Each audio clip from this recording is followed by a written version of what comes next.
Welcome back. The most famous archaeologist in the world appearing in Indianapolis tomorrow. But first, the man himself, Dr. Zahi Hawass, is here in the studio with us to talk about not only his upcoming lectures, but some really exciting new discoveries that you're here and able to talk about. I was wondering if the modern Indiana Jones gets on your nerves or if you embrace it. Sounds like you're okay with it. That's fine. It will make the public to be interested in archaeology. It helps to get their attention, right, to what you're doing. But we are making major discoveries now.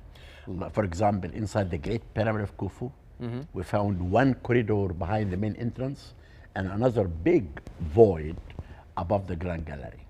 And this is really new with new techniques. Is this part of what folks can expect to hear with your upcoming Yes, lecture? that's what I'm talking about it tomorrow night.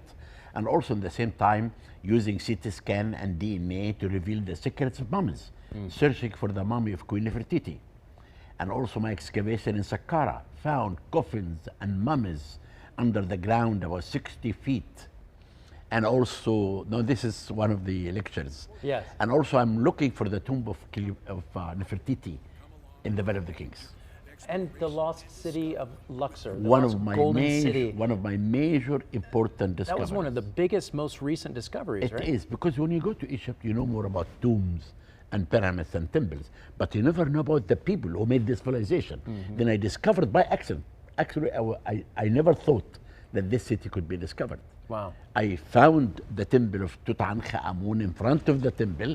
We made a sondage. We found one house. Lead us to the largest, it's Bombay of ancient Egypt, with artisans who made this civilization.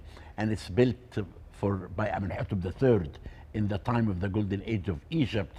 And this is about the artisans who made artifacts of Tutankhamun and others. Major important discovery. I'm always fascinated by what you can deduce by what's left behind for thousands of years about the daily lives of the people who were there. I mean, can you just touch on too how the technology nowadays has changed what you do? I never thought that technology can help me, but number one, I used for the CT scan to reveal how Tutankhamun died.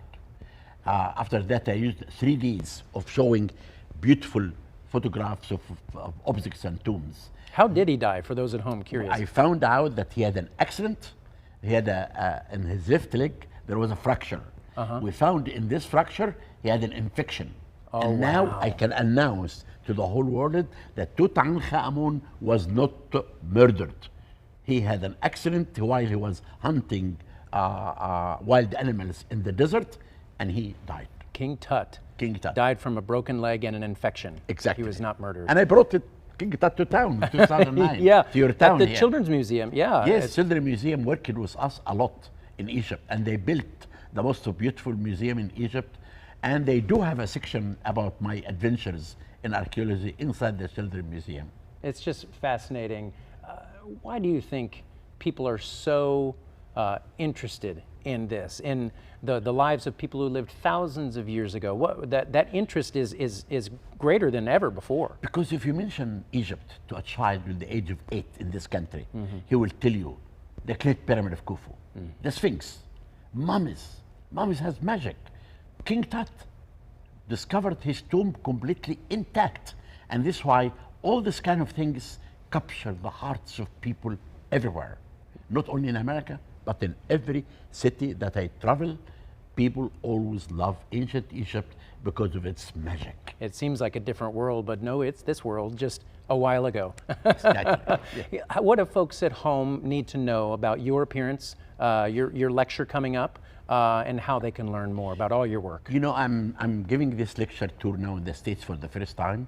Never happened. We take sometimes 3,000 people in my lectures.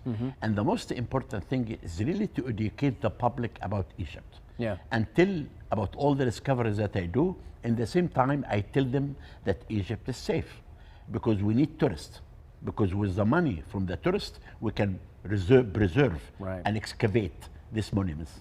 And we believe that these monuments that will be in the Grand Museum that I built Yeah. with and the government now are finishing and opening the best great museum on earth. Wow. And this contain all the artifacts of Tutankhamun for the first time.